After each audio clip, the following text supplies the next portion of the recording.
they're doing it. So we do what the WTO tells us, and that's why I'm very leery of the WTO, and I'd just soon we get out of the WTO.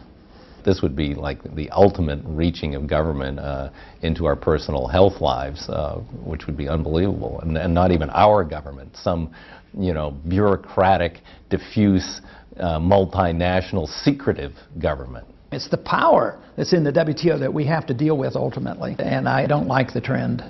On Capitol Hill, legislators are now debating the merits of yet another trade agreement called CAFTA, the Central American Free Trade Agreement. This latest Trojan horse was wheeled into Washington as a savior for a faltering economy.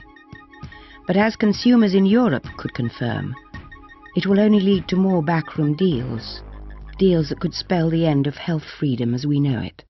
Now, people think that that could never happen here.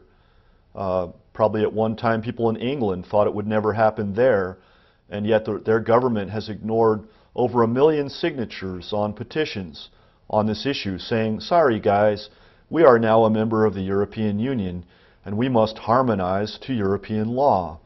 If we aren't careful in our hemisphere, the same thing will happen as a result of the free trade area of the Americas. But the trend towards the WTO, NAFTA and now CAFTA being used to harmonize laws and regulations to favor pharmaceutical interests has long been a reality in the European Union. German representatives at CODEX began to push the idea of creating safe upper limits on vitamins and minerals. And this was favored in the UK until Dr. Robert Verkerk began orchestrating a precise legal, scientific and public relations strategy to stop it. His organization, the Alliance for Natural Health, brought a landmark legal challenge to the EU Food Supplements Directive. In April 2005, the Advocate General in the European Court declared that the EU directive should be declared invalid under EU law. In July of 2005, UK and European consumers will discover the fate of this legal battle, and it is anything but a sure win. What's coming down the line from CODEX and from Europe is very disturbing. First, you got 450 million people over there. Secondly, they have the most restrictive nutrient access of any of the free world. Third, you just had a woman in France arrested and is now undergoing trial for selling 500 milligrams of vitamin C tablets. Between the draconian regulations of the EU Supplement Directive and the ominous CODEX guidelines, which will be voted on in July 2005, there is little doubt that health freedom lies in the balance, in Europe, in America, and throughout the world.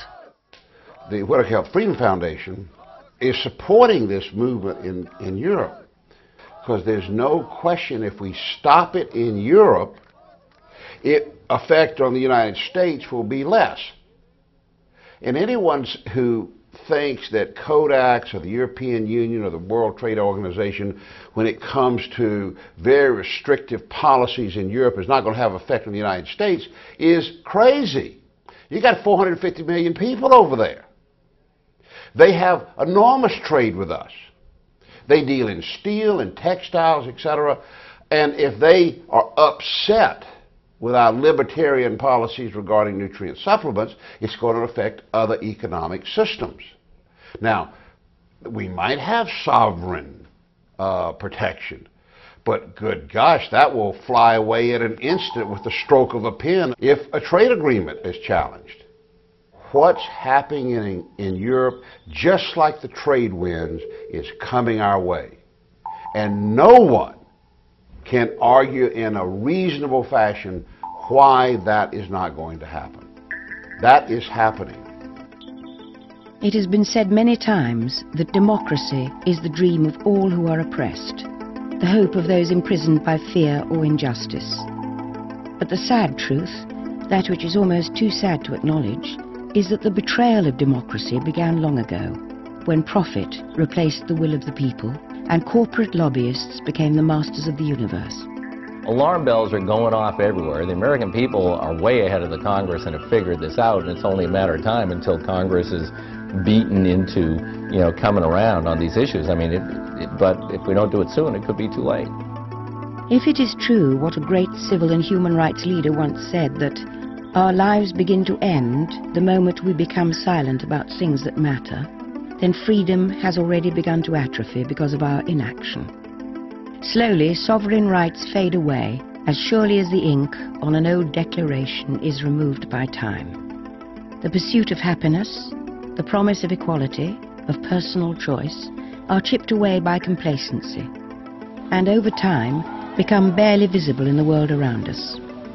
If we had treasured it more, some say, if we demanded government cooperation, not interference, if we had exercised our freedoms every day, every week, just like the forces of power and money have done, yes, if only. I think that we should all get together and fight for our rights. I think that these are God-given rights. I think this is a legacy that was given to us at the beginning of time, and we should fight like crazy so that people can maintain their rights from now and forever. There are some who say this is a battle that cannot be won. We are the David, they are the Goliath. But it's too important to sit it out and allow the multinational corporations and the regulators to inform us what our freedom should be. If we don't demand medical freedom of choice, we will lose it. It's critical that the people of Europe, the people of Asia, Africa, the Americas, and the rest of the world come together so that we can protect our health freedom for our generation and those of the future. This, then, is your call to action. It is one of enlightened self-interest, a righteous cause that even the high priests of profit cannot defeat. It is a real drug war, a fight for health freedom, a struggle for human rights. And so you get the government you deserve if you don't speak up. The only way to have good government free from all the things that are happening to us is if the citizens stand up and are not doing it. They have to stand up and be counted. And if you put enough effort, the good guys win. It needs to be done.